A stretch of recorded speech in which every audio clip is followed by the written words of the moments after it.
He was a tough-as-nails chopper pilot covering the biggest stories in America. Now his life is making headlines because chopper Bob Turr is now Zoe Turr, and she's telling only our Jim Murray about the big transition. It's the dawn of a new day as Zoe Turr slips into pantyhose and puts on makeup. It's difficult to get ready because it's complicated because when you're a guy, you don't need any of this. And wearing a dress, well, that's a whole other story. Wow, look at those legs. Until recently, Zoe Turr was Bob Turr, the ruggedly handsome news helicopter pilot, famous across America for his coverage of the O.J. Simpson Bronco chase in 1994 O.J. Simpson. and the L.A. riots. This is attempted murder. I've known Bob Turr for 25 years, so I have to be honest. It takes some getting used to seeing him for the first time as a woman. Trying to erase 53 years of being a macho, aggressive guy to trying to be a woman. And you know, this is the greatest challenge of my life. Zoe says as Bob, he felt he had a feminine side as far back as his 6th birthday party. For most of his life, Bob suppressed those feminine urges. He got married, had children, and became a pilot, earning fame reporting on the news. We're in the air looking down on the most incredible scene. By most accounts, you were great at being a guy. You were doing macho things. You were a maverick helicopter pilot. You were successful. You were a husband. You were a father. You were a tough dude. I was, yeah. Been in my, dozens of fights, broken nose. It was an act.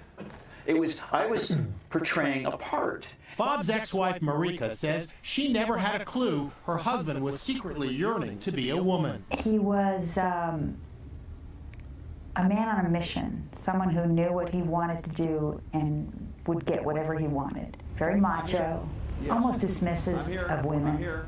In 2007, Bob's marriage fell apart. He was angry, very angry, forever. If the source of all his anger and the things that were terrible about our marriage were that he wanted to be a woman, I wish he had done that a long time ago. It would have been a lot better. Bob Turr finally decided to make the transition only a year ago. That's him arriving in Thailand, where sex change surgery is less expensive. At that point, I said to myself, this would be a good time to run. If you have any doubts, this is the time to run. Did you have any doubts? No. Bob underwent both sex reassignment surgery and a facial feminization procedure. The person that emerged was a woman named Zoe. 70% of the time I'm perceived as female, 30% of the time it's like, and I'll look at them and I'll say, pick one. Today, Zoe is learning a new way of living. Like a natural look. She stopped by Sephora for a makeup lesson, from foundation to concealer, lipstick, and the finishing touch, mascara. Check it out. Oh my God, amazing. I think I actually look beautiful. Zoe Turr. And since her return to the U.S., she's been undergoing laser hair removal to achieve a more feminine look and feel. Zoe says her college-age son, Jamie, has taken the transition well. But her daughter, Katie, an NBC Network news correspondent, is very upset. My daughter said, you're transitioning? It's bad enough being 30, but you want to be like a 54-year-old woman? She saw her father a certain way, this hero pilot. Bob Turr was legendary, and she liked that. She has trouble with that, and she should. She has to meet me and understand who I am. Hi, Zoe. So good to see you. Let's do your hair. Okay. Every day is a new revelation for Zoe, and she's open to fashion advice from other women.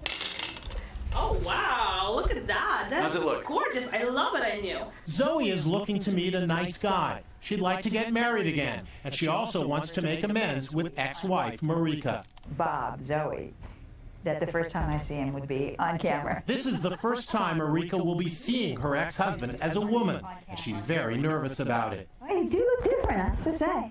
You look like such a different person that you're not Bob anymore. It turns out well. Hugs and best wishes from both sides. I'll always love her and care about her. I very much want her to be happy.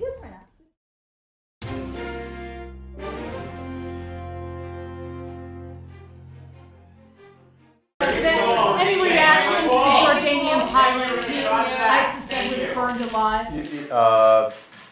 I just got word of the video that had been released. I don't know the details of the confirmations, but should, in fact, this video be authentic, it's just one more indication of the viciousness and barbarity of this organization. And it, I think, will redouble the vigilance and determination on the part of a global coalition to make sure that they are degraded and ultimately defeated. And it also just indicates the degree to which whatever ideology they're operating off of, it's bankrupt. We're here to talk about how to make people healthier and make their lives better. And this organization appears only interested in death and destruction. Thank you. Would we accept an embassy in Cuba where our diplomats are not allowed to meet with democracy activists on the island? We would not curtail the activities we're doing now, which is meeting with democracy activists. One of the things that we're trying to negotiate is opening an embassy in Cuba. Correct. And she's saying in order for us to open an embassy in Cuba, and as you said, she's a serious person who speaks with authority, she's made very clear yesterday that in order for us to open an embassy in Cuba and allow our personnel greater freedom than they have now, we would have to agree not to allow them to interact with democracy activists. Is that a condition? Can you categorically say today we will never accept that condition on our personnel? What I can say is that I don't yet know whether that's a real condition on their part, but we could not accept that condition. Well, what do you mean it's not a real condition? You just said she's a serious person who speaks with authority on behalf of the government. I also think that sometimes things are said in public that are not necessarily a position in private, and I don't know that they have made that a condition yet. But in fact, that is their position in public today, is it not? I saw what she said in public, but what I'm saying is we could not accept not meeting with democracy activists and with the broadest swath of Cubans possible. That's the point of this policy. The nature of the Cuban regime has not changed, and we have not claimed so. Do you believe that it will change?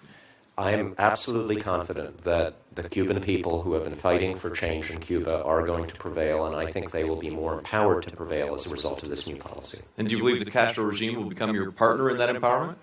I have no indication that they have any desire to become our partner in that. That's not the way this works in any authoritarian state.